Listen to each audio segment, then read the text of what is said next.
पूर्व मुख्यमंत्री दिग्विजय सिंह ने हाल ही में मध्य प्रदेश में कांग्रेस के नए प्रदेश अध्यक्ष के चुनाव के बाद कई बयान दिए हैं। इन बयानों में उन्होंने कई मुद्दों पर अपनी बात रखी है, जिनमें ईवीएम, चुनाव आयोग, ईडी और सीबीआई का राजनीतिक उपयोग आदि शामिल है। प्रकृति का नियम परिवर्तन है। सिंह ने कहा कि प्रकृति का नियम परिवर्तन है। उन्होंने खुद के उदाहरण देते हुए कहा कि वे 38 साल की उम्र में प्रदेश अध्यक्ष बने थे। उन्होंने कहा कि जीतू पटवारी और उमंग सिंघार दोनों अनुभवी हैं और उनकी नई टीम मध्य प्रदेश में कांग्रेस को मजबूत करेगी। कैबिनेट बाहर हो रही है, अच्छी बात है। सिंह ने शिवराज सिंह चौहान सरकार की कैबिनेट पर निशाना साधते हुए कहा कि कैबिनेट बाहर हो रही है, यह अच्छी बात है। उन्होंने कहा कि विजयवर्गीय भूल जाते हैं कि एआईसीसी में कांग्रेस के अध्यक्ष नए मौका देते हैं। शिवराज जी भगवान राम से अपनी तुलना कर रहे हैं। सिंह ने कहा कि शिवराज सिंह चौहान भगवान राम से अपनी तुलना कर रहे हैं। उन्होंने कहा कि यह बहुत ही हास्यास्पद है। ईवीएम के प्रति अविश्वास बढ़ रहा है।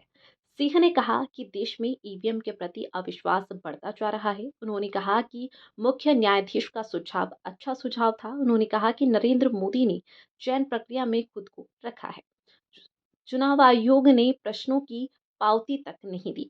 सिंह ने कहा कि ईवीएम के मामले में रिटायर्ड जज और आईएएस ऑफिसर ने ईवीएम को लेकर प्रश्न किए हैं। उन्होंने कहा कि चुनाव आयोग ने प्रश्नों की पावती तक नहीं दी है।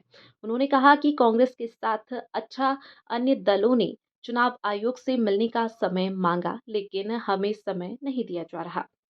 वीवीपैट हमारे हाथ में दिया जाए। सिंह ने कहा कि उनकी मांग है कि वीवीपैट हमारे हाथ में दिया जाए, उसे देखकर मतपेटी में डाला जाए। आजादी से लेकर आज तक ईडी और सीबीआई का इस तरह से राजनीतिक उपयोग नहीं किया गया। सिंह ने कहा कि आजादी से लेकर आज तक ईडी और सीबीआई का इस तरह से राजनीतिक उपयोग नहीं किया गया। उन्होंने कहा कि चुनाव चल रहा है और लाडली बहना और किसानों के खाते में पैसा डाला जा रहा है। साथ ही कहा कि शिवराज सिंह चौहान ने 3,000 देंगे, अब बताएं कब से देंगे। सिंह के बयानों का विश्लेषण। दिग्विजय सिंह के बयानों के विश्लेषण करें तो कई मुद्दों पर उनकी चिंता स्पष्ट रूप से दिखाई देती है। वे ईवीएम के प्रति बढ़ते अविश्वास से चिंतित है। वे चुनाव आयोग की कार्यप्रणाली से नाखुश है। वे ईडी और सीबीआई के राजनीतिक उपयोग से नाखुश है। सिंह के बयानों का कांग्रेस को फायदा होगा या नहीं, यह कहना अभी जल्दबाजी होगी। हालांकि यह स्पष्ट है कि सिंह अभी भी कांग्रेस के अंदर एक मजबूत नेता है और उनके बयान पार्टी के लिए महत्वपूर्ण भूमिका निभा सकते हैं। कांग्रेस को ऐसी स्थिति में क्या चुनाव का बहिष्कार कर देना चाहिए जब तक कि वो बैलेट पे नहीं आ जाए या वीवीपैट पे नहीं आ जाए? इतना बड़ा निर्णय है ये कि दिग्विजय सिंह बैठ के यहाँ आपके सामने नहीं ले सकता। आपका ओपिनियन सर? नहीं, मेरा ओपिनियन वही होगा जो पार्टी का ओपिनियन होगी। लेकिन एक बात है, तो इसका मतलब तो ये है कि डकैत को डकैत करने दो, बहिष्कार करो। हम डकैती डलने दें क्या पूरे चुनाव के इस देश के लोकतंत्र के मतदाताओं के अधिकारों पर डकैती डलती रहे और हम चुपचाप बैठे रहे और भाग जाए मैदान से? ये कौन सा विकल्प हुआ? बांग्लादेश में ऑपोजिशन ने बॉयकॉट किया, सरकार बन गई। बात यह है, जमीन की लड़ाई तो लड़नी पड़ेगी, मतदाताओं की लड़ाई लड़नी पड़ेगी। जो होगा सो देखेंगे। और हमारी मांग क्या है? अरे हमारा वोट हमारे हाथ में दे दो तो हम तो देख के डाल दें। ये कौन सा इसमें गैरवाजिब है? इसमें कौन से? और भाजपा इतनी परेशान क्यों है इससे? चुनाव आयोग इससे इतना परेशान क्यों है? इसमें क्या दिक्कत है? हम ये तो नहीं कह रहे कि साहब कांग्रेस के ही वोट डलना चाहिए, दूसरे के नहीं डलना चाहिए। मैं तो अपील करता हूं नरेंद्र मोदी जी से कि आपने ढोक दिए थे। जब संसद में आप आए थे तो बड़ा आपने एक नाटकीय ढंग से ढोक दिए थे सदन के, मतलब पार्लियामेंट के पर सीढ़ियों पर चढ़ने के पहले। और आज ये हाल है कि आपने पुलिस से संबंधित, क्राइम से संबंधित तीनों बिल बिना चर्चा के पास करा दिए। और हमारी मांग क्या थी? जो पार्लियामेंट के अंदर, जिसे नई पार्लियामेंट कहते थे कि उसमें परिंदा भी पर नहीं मार सकता, वहां दो लड़के अंदर घुसते हैं, कोई आतंकवादी तो मुझे नजर नहीं आए, वो बेरोजगार लोग थे, कोई नहीं सुन रहा था तो अंदर घुस गए। और कैसे घुसे, भारतीय जनता पार्टी के सांसद से रिकमेंड करा के पास बनवाया और अंदर घुस गए और उन्होंने वहां गैस छोड़ दिया। ये तो गनीमत है कि ये कोई जहरीला गैस नहीं था। अगर जहरीला गैस जैसे कि SARIN नाम का सारिन एक गैस होता है जो कि 5 मिनट में जितने भी उस कमरे में होंगे सब समाप्त हो जाएंगे। अगर कोई ऐसा व्यक्ति जो खुद अपने आप को शहीद करके वहां पे ये गैस डाल देता तो जितने भी सांसद वहां मौजूद थे उनका क्या होता। ऐसे प्रकरण में हमारी मांग थी कि गृह मंत्री जी बयान दें। जब अटल जी प्रधानमंत्री थे, गृह मंत्री अडवाणी जी थे, तो उन्होंने जब पार्लियामेंट पे अटैक हुआ 2001 में तो उनके बयान संसद में हुए थे और पूरे संसद के सभी पार्टियों ने मिलकर उनका कहा कि हम आपके साथ हैं। लेकिन इस बार इतनी बड़ी घटना हो जाए और गृह मंत्री सदन चल रहा है, उसमें सदन में वो बयान नहीं देंगे, प्रेस से बाहर जाके बात कर लेंगे।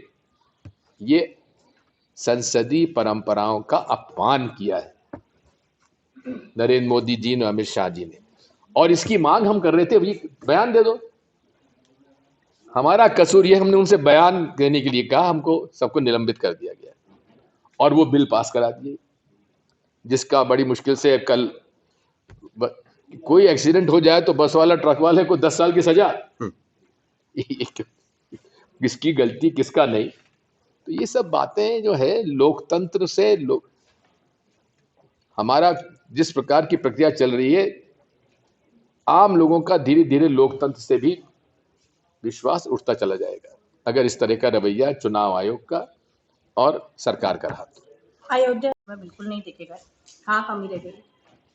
बात यह है कि उसकी समीक्षा हम लोगों ने की है, क्या कारण रहे समझ में नहीं आया, लेकिन हाँ उसके कई चीजें सामने आई हैं। लेकिन एक बात मैं आपसे कह सकता हूं कि धीरे धीरे धीरे इस देश में EVM के प्रति अविश्वास जनता में बढ़ता जा रहा है और जो रवैया है माननीय चुनाव आयोग का, उससे ज्यादा और शंका होने लगती है। और जिस तरह से मुख्य न्यायाधीश का एक सुझाव कि चुनाव आयोग के सदस्यों के चयन में प्रधानमंत्री विपक्ष के नेता के साथ सुप्रीम कोर्ट के मुख्य न्यायाधीश भी होना चाहिए, अच्छा सुझाव था, क्योंकि किसी भी जनप्रिय लोकतंत्र में निष्पक्ष चुनाव उसका मूल आधार होता है। और यदि निर्वाचन आयोग के सदस्यों के चयन के लिए मुख्य न्यायाधीश उच्चतम न्यायालय अगर ये सुझाव देते हैं तो मान लिया जाना चाहिए था। अब आप देख रहे हैं कि जिस प्रकार से नरेंद्र मोदी जी ने चुनाव आयोग के सदस्यों की चयन प्रक्रिया में खुद को रखा, उनके द्वारा मनोनीत मंत्री और विपक्ष के नेता, मंत्री प्रधानमंत्री या मुख्यमंत्री की इच्छा अनुसार ही कैबिनेट में रखा जाता है, उसकी सिफारिश पर रखा जाता है। अब 2 व्यक्ति एक तरफ हो गए, एक व्यक्ति एक तरफ हो गया, तो निष्पक्षता कहां है? क्या माननीय चुनाव आयोग को निष्पक्ष नहीं होना चाहिए? हमने शेषन साहब का जमाना भी देखा है, लेकिन जिस प्रकार से आज हम देख रहे हैं, अमित शाह जी कुछ भी कहें, नरेंद्र मोदी जी कुछ भी कहें, उनको चुनाव आयोग नोटिस नहीं देगा। लेकिन कांग्रेस का या विपक्षी दलों का कोई भी व्यक्ति एक शब्द बोल देगा तो उसको नोटिस तत्काल मिल जाएगा। अब EVM के मामले में देश के सिविल सोसाइटी के रिटायर्ड जजेस, रिटायर्ड आईएएस ऑफिसर्स जिन्होंने कि चुनाव करवाए हैं, प्रोफेसर्स, कंप्यूटर साइंस के प्रोफेसर्स, सिविल सोसाइटी के एक्टिविस्ट, मशहूर वकील, ये लोग मिलकर लगभग 4,500 लोगों ने चुनाव आयोग से प्रश्न किए ईवीएम के बारे में, और उसमें कुछ ऐसे प्रश्न थे जो कि स्वाभाविक है। उदाहरण के लिए कि निष्पक्ष चुनाव के लिए जो मशीन में सॉफ्टवेयर डाला जाता है वो कौन सॉफ्टवेयर तय करता है। एक,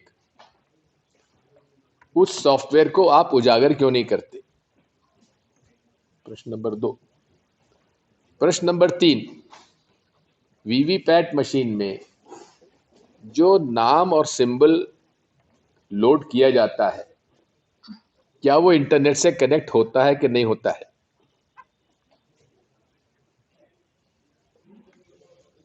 इसके साथ बहुत सारे और भी सवाल थे कि आखिर ये चिप कहां से आती है, उसको कौन उसको लोड करता है, सॉफ्टवेयर कैसे उसमें बर्न किया जाता है। ये सारे प्रश्न टॉप कंप्यूटर साइंटिस्ट ने और रिटर्निंग ऑफिसर जो रिटायर्ड हैं उन लोगों को मौका दिया है। वैसे भी कांग्रेस भी बीजेपी को कॉपी कर रही है और उसी कॉपी के चलते जीतू पटवारी को प्रदेश अध्यक्ष बनाया है। ये भूल जाते हैं कैलाश विजयवर्गीय जी कि एआईसीसी में कांग्रेस के अध्यक्ष पंडित जवाहरलाल नेहरू जब बनाए गए थे वो 40 साल से कम उम्र के थे। ये तो परंपरा रही है कांग्रेस पार्टी की सदैव, नए लोगों को मौका मिलता है। विधानसभा चुनाव में करारी हार। मैं स्वयं 38 साल की उम्र में प्रदेश कांग्रेस का अध्यक्ष बन गया था। कांग्रेस पार्टी ने हमेशा युवाओं को आगे आने का अवसर दिया है और जीतू पटवारी जी, उमंग सिंगार जी दोनों 50 के आसपास के हैं और अनुभवी हैं। उन दोनों को अवसर दिया गया है। यूथ कांग्रेस के अध्यक्ष रहे जीतू पटवारी जी, मंत्री भी रहे। इसलिए नई टीम मध्य प्रदेश में कांग्रेस पार्टी की बनकर तैयार होगी। इसका मतलब ये नहीं है कि कमलनाथ जी और दिग्विजय सिंह की प्रदेश में या देश में या कांग्रेस को आवश्यकता नहीं है, ऐसा मत समझिए। आज मध्य प्रदेश सरकार अपनी NTV टाइम, जनता की बात जनता के साथ।